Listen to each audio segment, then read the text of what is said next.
Good morning, afternoon, or evening. Welcome to I'm Talking Waffles, the podcast for young adults who are navigating the twists and turns of life.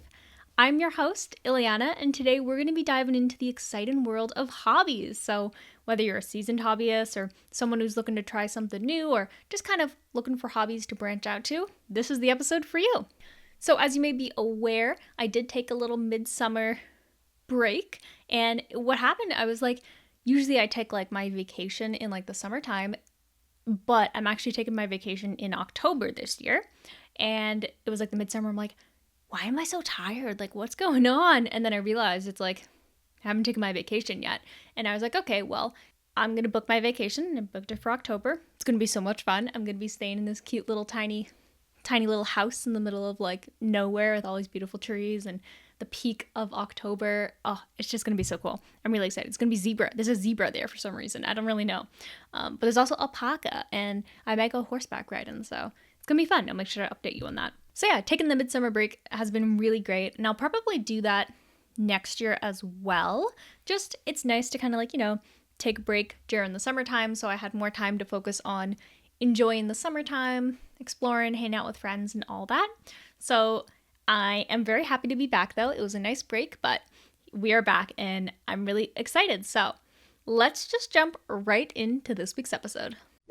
So hobbies are a really fantastic way to like unwind, learn new skills, and basically just find joy in your free time that's not work related. So hobbies can kind of range from a bunch of different, aspects. So there's like outdoor adventures.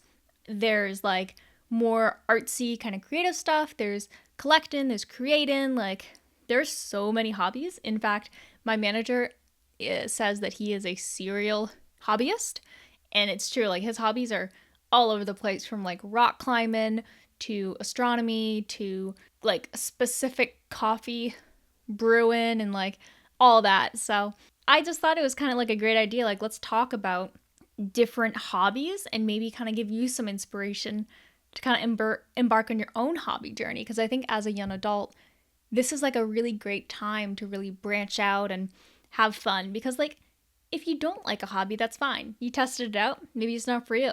So this episode is kind of giving you some like inspiration.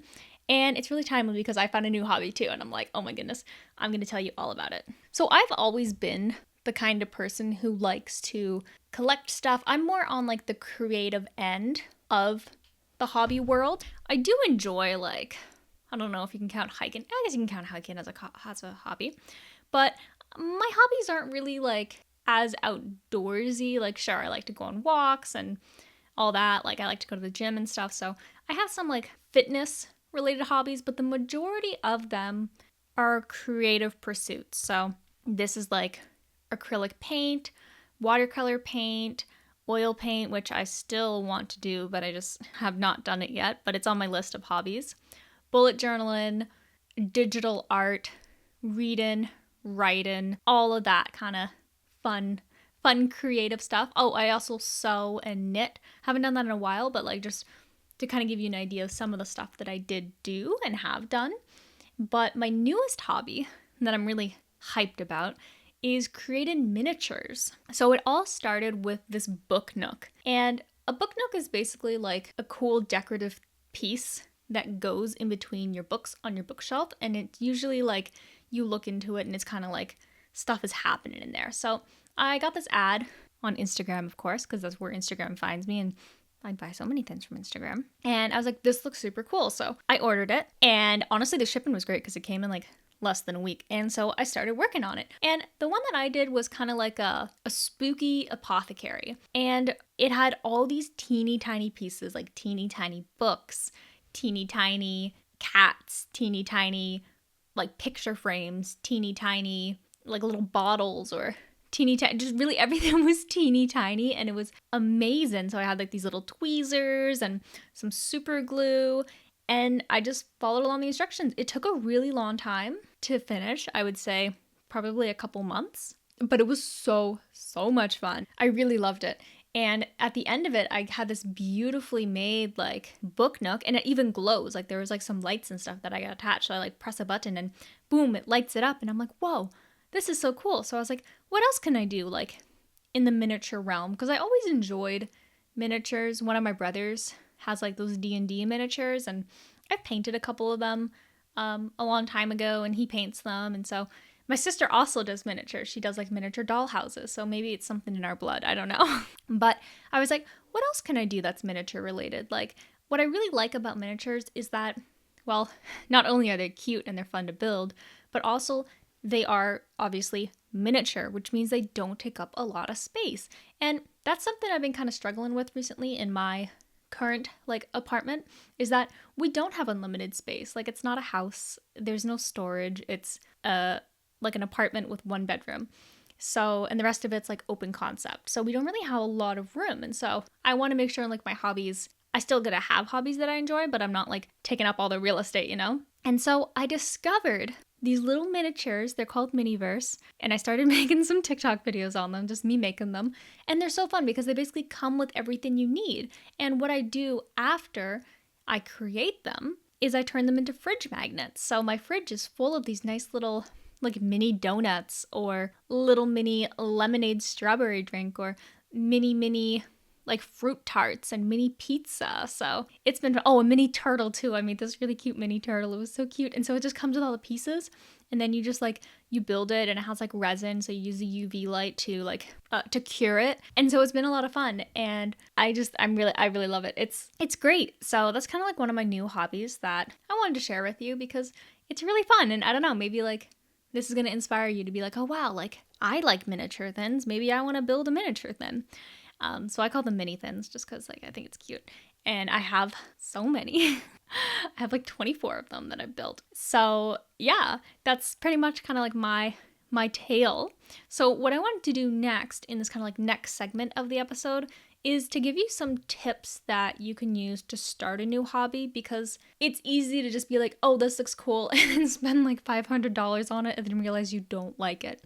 So to kind of help that not happen, I'm going to give you some tips. First, of course, follow your passion. Your hobby should be something that genuinely interests you. So make sure you look for activities that they kind of excite you, or maybe they align with like your current personal interests and values, because like whatever you're passionate about, you're more likely to stick with it. So like, for instance, like I mentioned, in the creative realm, that's where most of my hobbies come from. Sure, I can try hobbies outside of that as well, and I'm not saying that you shouldn't, but if you're looking for like a hobby, maybe you don't have hobbies right now, or maybe you do have hobbies, just kind of like looking at what do you like, what interests you, and kind of explore from there, because there's so many hobbies out there, it can be overwhelming. And it's okay to start small. So a lot of hobbies, like I mentioned, you could throw $500 around and then you're like, oh, I don't like this. So start small. Like, you don't have to buy the entire, like, you don't have to buy the entire Miniverse set. I only bought like 2 to 3 of the little kits that they have. And then when I realized that I liked it, I bought the rest of them. And so that's kind of what you can do as well. Like, you could start small, start simple, kind of learn more about it, and don't instantly go and like just buy everything, which kind of brings you to the third point, which is the importance of research. You really should take some time researching your chosen hobby, like read books about it, read articles about it, watch videos, explore like forums or communities related to this particular hobby. That way you're like gathering information that is going to help you like get started. But also, if you're kind of like, maybe you're an impulsive person and you're like, oh, I want this hobby. And so in the next hour after you discover it, you go out and you buy like, I don't know, 20 pounds of yarn or something to crochet. I don't know if you crochet yarn. I think you do. And then you realize, oh, I don't actually like this.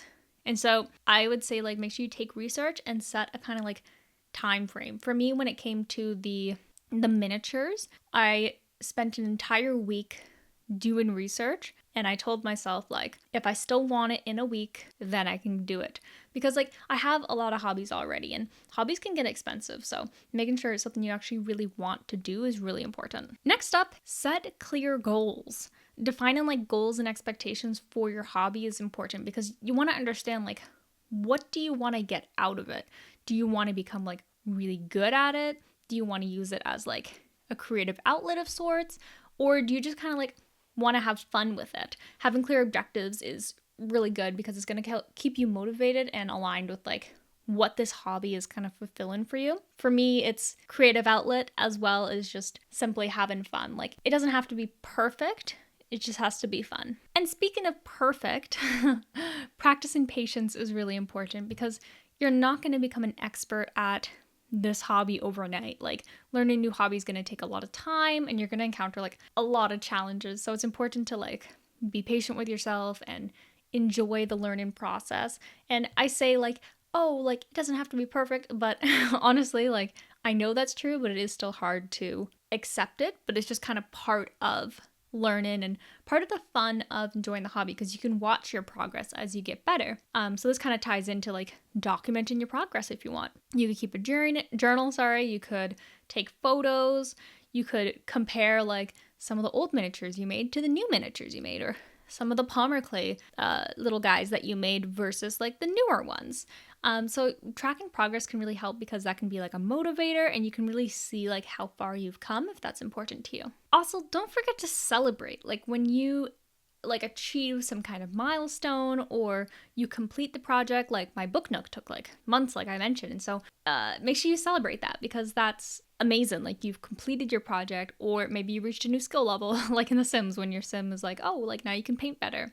Or maybe just like celebrate that you're taking time to just have fun and do something that you enjoy that's not like work related. I think that's important. Another one is, if you want to, just don't be annoying about it. Share your passion, your hobby with your friends and family. You can teach them about your hobby, and that can kind of, you can create like a network of people that way, and maybe they'll be really into it as well. But don't annoy them with it. If they're not interested in it, don't force them to become candle makers. And then last but not least, make sure you have fun. Hobbies are meant to be enjoyable.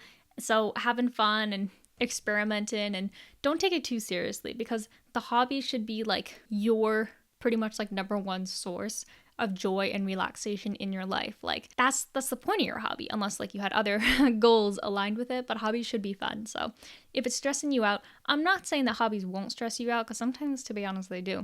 And if they do, maybe just like take a step back, do something else, do a different hobby maybe, and then go back to it when you're ready. So I hope that you enjoyed all of the hobbies. I hope that it gave you some like inspiration. You got some tips and tricks. Maybe you don't have any hobbies and you're looking for some, or maybe you have a lot of hobbies and you want to add another one to your roster. Maybe you just have one and you want to kind of like expand out. I think any of those are valid. And I think that if you get bored of a hobby, that's also fine. So I'm not saying like you have to stick to this hobby forever and ever. You're going to be a candle maker for the rest of your life. No, if you don't find it fun anymore or enjoyable and you dread doing it, look for a new hobby. Just use those tips and tricks once again, and I'm sure you'll find something you enjoy. So with that, it is now time for everybody's favorite part of the show. That's right, it's the fun fact of the day. So today's fun fact is, dun da da! Having a hobby outside of work can help you perform better. A study of 400 employees published in the Journal of Occupational and Organizational Psychology finds that there are differences between those who engage in creative hobbies and those who don't. Having a creative hobby is associated with positive work-related traits like creativity on projects and a better attitude on the job. Other research shows that employees with hobbies are more satisfied with their jobs and have a lower likelihood of burning out, which is great. And that's just another reason why hobbies are the best. I love hobbies, and I highly encourage everybody to have a hobby because it's so good, and it's proven to be good for you. Like, it helps your physical health, it helps your mental health. Well, depending on like what your hobby is for physical health, but it's just so good for you and such a great stress reliever. So with that, I will bid you a great rest of your morning, a great rest of your evening, a great rest of your night, a great rest of your apocalypse, and a great rest of your hobby endeavors. I hope that this episode gave you some great advice and some kind of like inspiration of what you want to do next. And I will see you in 2 Mondays. Bye!